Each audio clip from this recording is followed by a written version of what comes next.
got to have an amazing experience a couple years ago where I got to handle and read and look through a box that contained a whole bunch of journals that my great grandfather had written.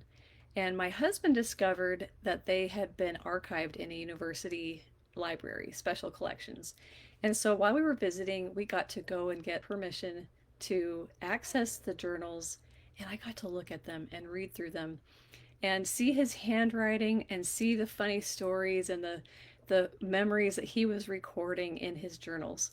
This was particularly important to me and really special because when I was growing up, my family had a binder, I don't know, 3 or 4 inches thick, with some of his most memorable moments that he'd written down and recorded in his journals, that had been compiled. And then copies were made and given to all the family members who wanted one. And so my dad had received a copy, this thick binder, all these different stories from his grandfather, my great grandfather's life. And he had a lot of adventures. He had a lot of really special experiences that shaped him and helped him to really leave a legacy for his posterity. So I grew up with that huge volume on my lap, reading it as a child and just marveling at these really miraculous moments that he had, maybe heartbreaking ones, difficult situations, but where he was resilient and he was able to show his posterity through his writing, how they could also be strong and have courage and overcome difficult things. So, having that in my background, my great grandpa's journal growing up, well, the excerpts, a compilation of his stories, getting to actually handle the original books was incredible. And it makes me think about how we have a legacy that we are creating, that we're about to leave for our future posterity. If we have children of our own, maybe we'll eventually, or even just our larger community or family, what are we leaving behind? And think about how every day of your life you're writing your story, whether you're figuratively writing it just by living it, or if you're literally writing it down and journaling. Journaling is something I love to do. It is an opportunity to reflect, to kind of vent all the heavy, hard feelings that are plaguing me in the moment, work through my thoughts and process and explore. I find journaling to be very healing. It's been a really important part of my healing journey in the last year, particularly. Um, but I also want you to think about how every day of your life you are creating a new chapter. You're creating a new part of your story, and how you handle your life, how you manage the stressors in your life, the circumstances that are challenging, the ones that are joyful and rewarding, how you show up in the world as a combination of all these things that are happening around you and inside of you. You're writing a story. And how it unfolds is so much more up to you than you might realize. I think sometimes we feel like the circumstances in our lives are just so big and so hard. We can get really bogged down by them and start to put up barriers around our perspective where we can't see beyond, we can't see things as possibly getting better. And that's where we start to feel hopeless and discouraged and maybe even feel very unempowered, disempowered, where we are just pawns and puppets and the strings are being pulled by something else, some other forces or circumstances or even people. I want to show you today on the thought cycle diagram that I like to use, how you can adjust your thinking about a situation that's difficult, where you can start to feel more empowered to change the way you're viewing it and handling it, and then write your story in a better way that is going to serve you and create a more positive and hopeful future, but also help you to develop the character and qualities that you really want to have and want to become and want to improve or strengthen. I believe you're all good people. If you're watching this, I believe in you. And I believe in the capacity that you have to write your story according to how you want it to be. That doesn't mean we can control every situation. We can't control the people around us at all. But we can have a lot of influence.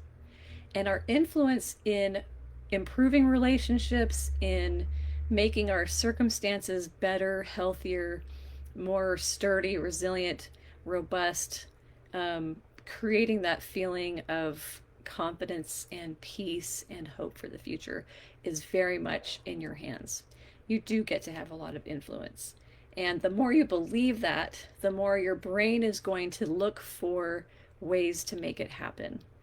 So whatever you're believing, whatever you're thinking, your brain and your body are going to work towards that realization, towards that end goal or that process. So if you were to start thinking about a relationship in particular as something that you have no control over, you have no power, and there's no hope for reconciliation, it's just going to continue to be this way, then that's very true. It's going to stay just the same, right? But if this is a person who's not really a big threat to you, because I never want to endorse being in a relationship with someone who is truly abusive. You need to get help and get out of situations like that. I think often we have breakdowns and we have rifts in relationships that very much could be restored and should be. And how we surround ourselves with people that care about us and we care about them helps to make our lives so much more pleasant and enjoyable, and we feel more supported. We need to have a community. So I want to really focus on that kind of relationship. Someone who you've in the past had a close relationship, but maybe there's been a rift, there's been a misunderstanding, and you've just kind of let it continue to be that way, where it could heal, it could be better, you could be close again, and you could change the outcome of your story. You can change the ending. You maybe can't change what's happened already, but you can influence the ending or the next chapter. And how you proceed with that has so much to do with how you think about it. So let's create a fictional situation, which is also realistic for some people. So I happen to have one truly amazing and wonderful sister. So she does not fit this story at all. Just disclaimer right there. She's been one of my truest, greatest friends my whole life. So, so because I care about our relationship so much, I realize there might be someone watching who maybe has had some friction and some conflict with their sister. And I'm just going to use this as an example, but maybe you can heal it. Maybe you can reach out.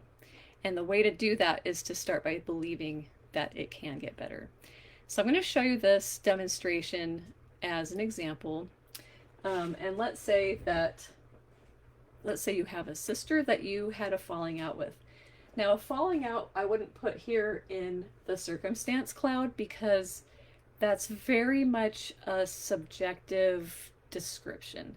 Someone else might say that it wasn't a falling out. Someone else could describe it differently.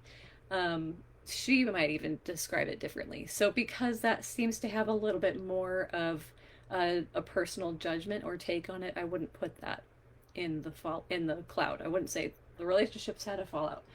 I would try to look for maybe more of a specific quote, something that she said that you were upset about, or something she did, or a truth like, we haven't talked in 5 years. Let's say that. That'd be so hard. That would be sad. I would not like to not talk to my sister for 5 years. That's why I want to encourage you to look for how you can restore relationships, because they are so valuable and they do lend so much joy to our lives when we can work through disagreements.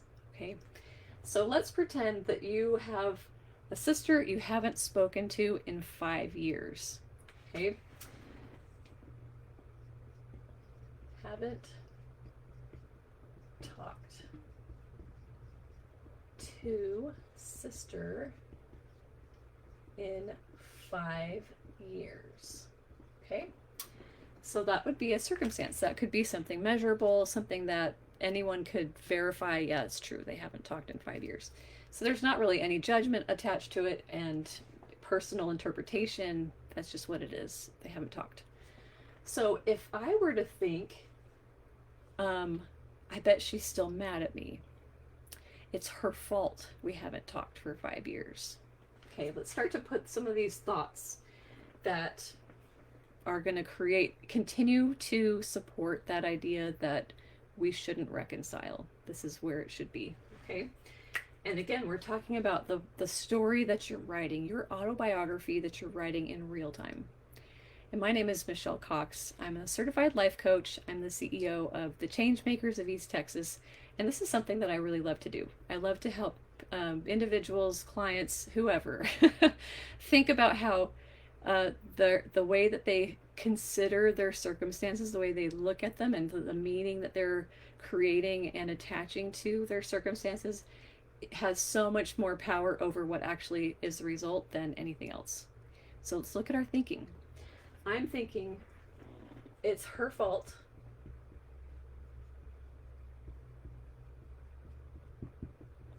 She's probably still mad at me.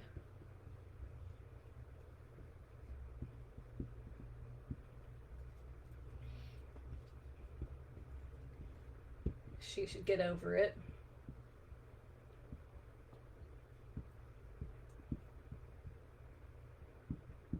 Okay, anything else you want to put in there? What's going to go in the thought arrow? It's your thinking about the circumstance. The circumstance doesn't force you to think in a certain way. Our thinking is completely our own responsibility. Our nervous system is going to guide a lot of it, because if we're in fight mode, we're going to look for what's wrong. We're going to look for what's bad. We're going to look for what their faults are and the way that they said it, the way she looked at me, the kind of card she sent in the mail. It should have been this kind. It was, she only texted, she didn't call. You know, the expectations that we have can very much be influenced by the nervous system state that we're in. So if I'm in fight mode and I'm going to look at everything she does as wrong, there's something wrong with it. It was insufficient. Look how she doesn't care about me, you know. So your nervous system is going to guide your thinking. It's all connected. Your thinking, your nervous system, and then how you feel. So now I'm having these kinds of thoughts about her, and this is persisting, right, for 5 years. Well, here we go. I'm going to have emotions as a result. My brain is going to release neurochemicals that will flood into my body, send a signal of danger, right? If I'm having these kinds of thoughts, my nervous system is going to be triggered. And I'm going to think that this is a bad thing, that there's a threat, that my well-being is being challenged, and I'm going to experience emotions that are uncomfortable, most likely, right? And your emotions are a physical experience. The tightening of muscles, the way you're breathing, your heart rate, where you're tensing up, or if you're relaxing, or if you're slumping. There's so much that goes into your emotional experience, and a lot of it is physical. It's so physical. It's so real. And I want you to feel validated when you say, I'm angry. You really are. You really are angry. You feel it. Your body is experiencing anger. So name it, say what it is, and then you'll be able to really process it. So yeah, if I have these kinds of thoughts, I'm so much more likely to feel anger. I probably am not going to be humored by this. I'm probably not going to feel excited and joyful and all these other great feelings that I'd rather feel. If I'm having these kinds of thoughts, I'm going to feel anger. Most likely. Name it. Some other emotion could fill in the blank, right? But it's probably going to be something around that. I'm going to feel resentment. I might feel kind of discouraged. Discouraged from trying anything that could reconcile. I'm going to feel just, this is final. There's a finality to it. When we're in our our sympathetic nervous system, so we're in fight or flight or freeze. We just are in survival mode. We're not thinking and reasoning. We're in our survival centers of the brain that are hyperbolic, feel very final. This is the end of it all. This is hopeless. Like, this is a very final thing. When you stay in your survival brain, you're going to stay in the cycle. You have to be able to turn on the thinking and reasoning part of your brain in order to shift out. And I'll show you how to do that. So if I'm feeling anger, I'm feeling resentment, I'm feeling discouraged, this is just how it is, how do you think I'm going to behave? What decisions am I going to make? How am I going to show up and proceed with my life when it comes to my sister? I am probably going to continue to not talk to her, right? So, not talk.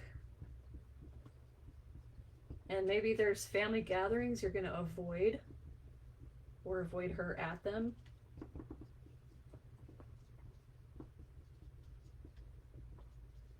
And I'm going to guess you might be gossiping as well, telling other people what's going on. And she did this and she did that. So then you end up gossiping and trying to recruit other people to see your side and believe you, and continue to keep this story going. What's the result? And in the result box, I like to look at the quality of a relationship. So often, that's the result that matters more than anything else. Your relationships are going to have much more of an influence on your happiness, your health, your well-being than how much money you have. And I don't know how many college degrees and success and all of those things are wonderful, but the quality of the relationships in your life will have far more value and impact on your well-being. So let's look at this result. What is my relationship like with my sister in this scenario? It's still a broken relationship.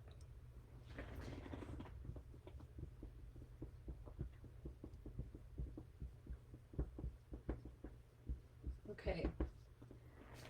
Still going to be broken. It's going to continue to be silent, right? No contact. And likely this could fester until there's a big explosion and the quiet is shattered, but it's not likely going to be done in a loving way if this is the pattern. So the thinking has to change. And how is the thinking going to change? A whole lot of it is learning how to calm our body, to name the emotion and feel it and then process it. And like I was saying, journaling can be a powerful way of just getting it out, getting out those feelings, getting out those thoughts and all the assumptions that you've had, the evaluations of their behavior and all the history behind it. So much of it might be very exaggerated by now. Doesn't matter. Just write it down. Getting it out is a huge part of being willing to reconcile. So get it out, not as gossip to other people, but as a private purging of the feelings and thoughts you've been carrying for all this time. So purge it out. And then seek ways and opportunities to be peaceful and to be still. Your nervous system needs opportunities to relax. And if we're constantly in a bitter resentment of someone or a circumstance or about anything, our body cannot truly relax. And when we talk about the nervous system being in sympathetic nervous system state, that's fight, flight, freeze, the opposite of that is parasympathetic. And it's most noted for its condition for us when we can rest and digest. So finding ways that you can relax your body, relax your mind, that will help you to turn off the survival brain and allow the thinking brain that's higher and more mature and more highly developed to come back on. It might be walking, it might be yoga, it might be listening to calm music, it might be swaying, it might be doing art, it might be playing music. Um, you can figure it out because your nervous system is going to be the key. So you need to find out what's going to help your nervous system. I could say go for a walk every day. And maybe that's good, but for you, maybe something more helpful could be doing meditation or yoga or singing. I don't know. the the reasons that your body is unhappy and tight and tense, whatever caused that inside of you is what you need to use to resolve and take a look at. If it's accessing the right pain, it's going to relieve the pain. So if walking is good for you, then do that. Find ways, make it a priority. As much of a priority as it would be to take a shower, to brush your teeth, to get dressed, and take care of other bodily needs, you need to schedule that walk. You need to schedule whatever it is that is going to help your nervous system in its own unique way to start to calm down and relax and be able to name, feel, and process that emotion and the thoughts that are causing it. So I want to show you how your circumstance doesn't have to change before you start to write a new story. The circumstance will change as a result of you making some other adjustments that you do have control over. You do not have control over your sister's feelings, her thoughts, her behavior, whether she gossips about you or not. You don't have any control over that. But you can change the way you think and the way you feel and the way you behave.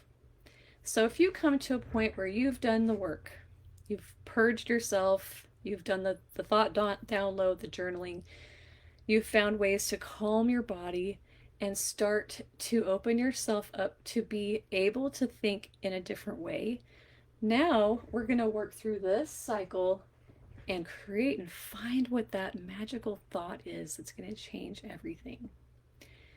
So first you could say, well, why would I want to reconcile? Why would I want to break the silence and try to reach out and hopefully bring back the relationship with my sister? You have to have a reason. The reason for it is going to be what helps you to keep going when maybe you get rejected the first time you reach out, or to have that courage to reach out. So the thought might be the hardest thing to come up with. So let's think about how you would rather feel, or think about what is that result that I really do want. And that's what you're really going to want to hold on to as your why. If the result is you would like to be close again, that's the result. You're close. You call each other, you share your news, you share your ups and downs, you schedule outings together, you want to visit, you want to watch movies together, you want to do painting of a room, you want to do home projects, whatever it is, think about it. What do you really want? What is the vision in your mind of a perfect day with your sister? You've reconciled. What does that perfect day look like now?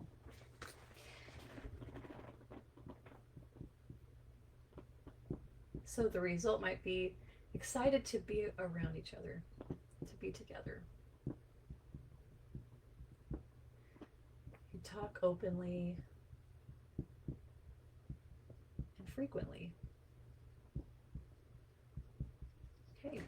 So that might be an example of the result. That's what you're hoping to create in your autobiography that you're writing right now in real time. You want to be together. Okay, so what would your decision and your action arrow need to be to have this kind of relationship?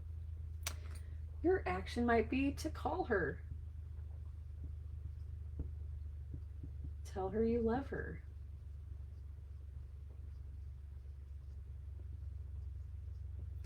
And especially for the reconciliation part, take responsibility for the part that you played. Maybe you do have to own up to some things that you've been trying to, set aside, forget about, and just focus on what she did wrong. And that can take a lot of courage. It can be painful and embarrassing. When you're willing to do that, you open up the possibility of reconciliation and rewrite your story.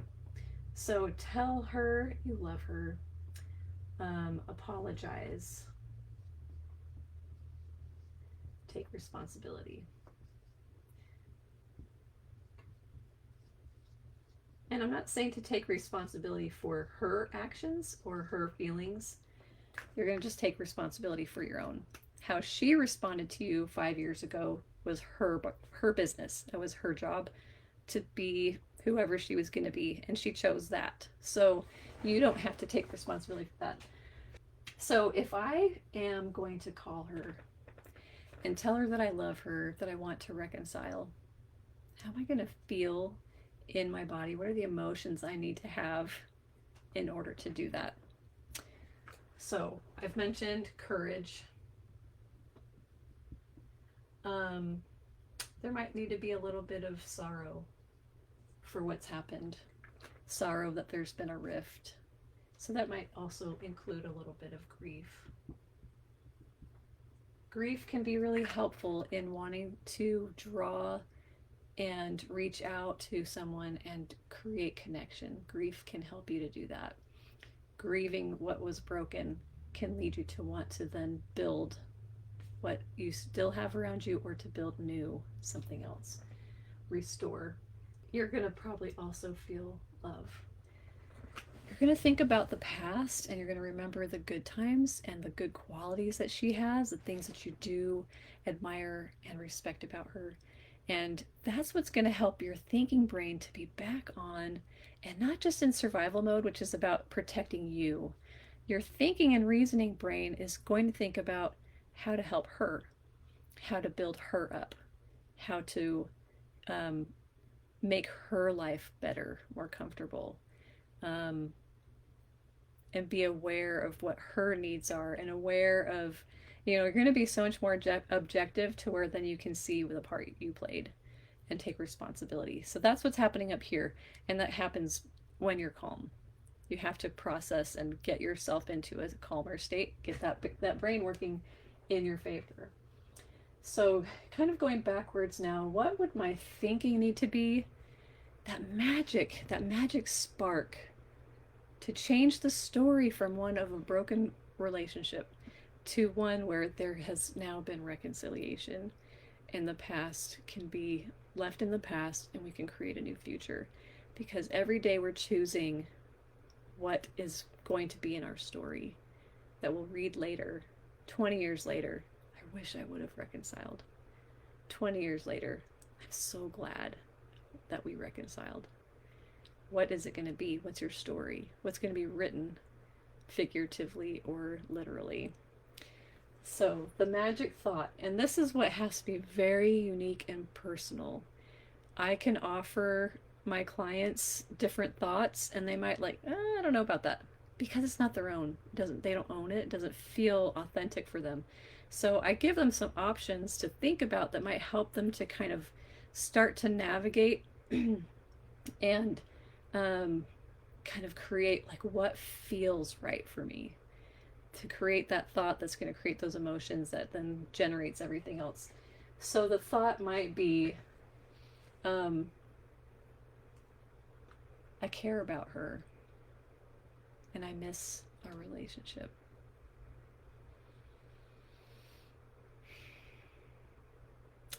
And I think a big sign is if you have a sigh, like I just did. It's just a natural thing. I love my sister in real life. This is all fictional, remember? I have a good relationship with her. So I'm like, oh yeah, that's what would fit me. That thought would fit me. That would be the thing I would need to do and say and think in order to create this new cycle. And it might be different. So everybody has to figure out what is going to be the thing that is authentic for you and feels right and fits right and helps your nervous system to guide you. So I miss her.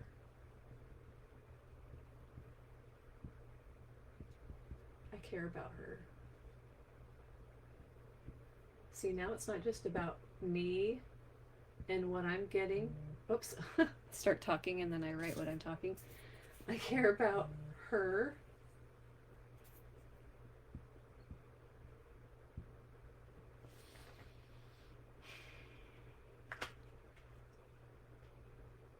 Those kinds of thoughts. I miss her.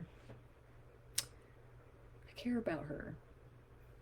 Then I'm taking it out of what she's done to me, thinking I'm powerless. She's done this. I have no power. She took it away. I actually do have power. I have all the power I need. And I can think things. I can choose it. I care about her. It shifts me from thinking about myself to thinking about her. And then I become curious too, like, how is she feeling? Why do you think she might have said or done that? Why did I do that? Why did I do that in response? Or why did I do that first? Maybe I did trigger it all off. As you're getting more honest, you see it more clearly for what it is, right? So I miss her. I care about her.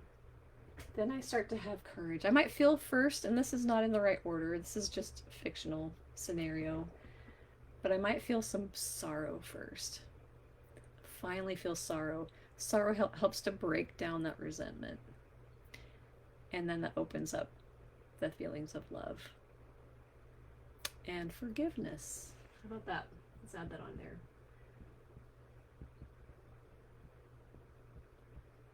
Okay. And with those emotions in my body and with my nervous system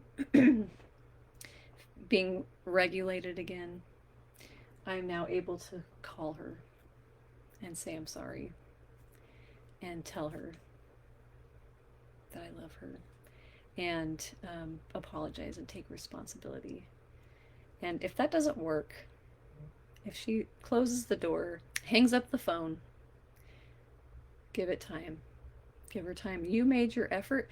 And the thing that's going to be better is that there's maybe a continued silence because she's still resentful on her side, or she feels like this is a boundary and this is, what she feels like she needs to do. But you have healed. It's better for you to experience that rejection and continue to feel love and concern for her than for you to be living with anger and resentment.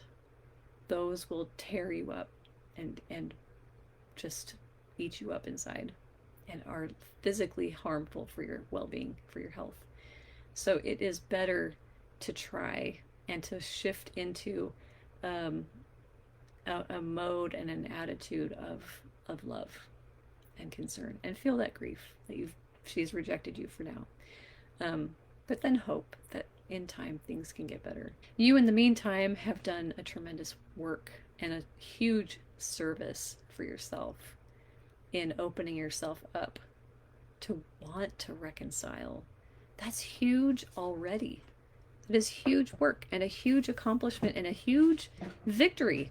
And just think how learning how to forgive someone, even if they don't accept it right away and maybe not for some time, but even if they don't accept it, but you have learned how to forgive without getting anything in return, is a powerful thing that will then influence all the other parts of your life, where then you are going to be more generous. You're going to be more patient with others. It's going to define you and be your legacy, and people will know you for it and they'll appreciate you for it. And that's what you're creating. It's who you are. It's your character. It's the definition of you. If someone had a dictionary and your name is in there, this is what they'd read. She's forgiving. She's kind. And that's altruism. When you don't really expect and demand something back, you just give it. Because it just feels good. It's in line with who you are and in line with the person that you want to be. And it's not easy. It's not a 5-minute fix like I've done a little demonstration here. This really takes time. And giving yourself that grace to allow yourself that it takes time. It's not easy to forgive sometimes, and it's not easy to accept ownership of maybe poor behavior in the past. That can be really hard to do. But the more that you have a desire for this result. This is what you want more than you want to be right and silent. Then you're going to open up all the possibilities. You truly are powerful. You have so much influence, and the best thing you can do is be willing to tap into it. So, thank you so much for joining me this week. And I hope that you get out there and really think about how you are showing up in the world and the beautiful ripple effect that you are making when you choose to be empowered and you choose to use the tools that are within you to make the world a better place, to make your relationships stronger, and to make your personal, mental, and emotional health better and more sturdy and resilient. And you're able to do it. If you need some help, contact me, and you can email me at michellecox.mindset@gmail.com. And you can also check out my website and send me a message through that, michellecoxmindset.com. So thank you so much, and I'll see you next week.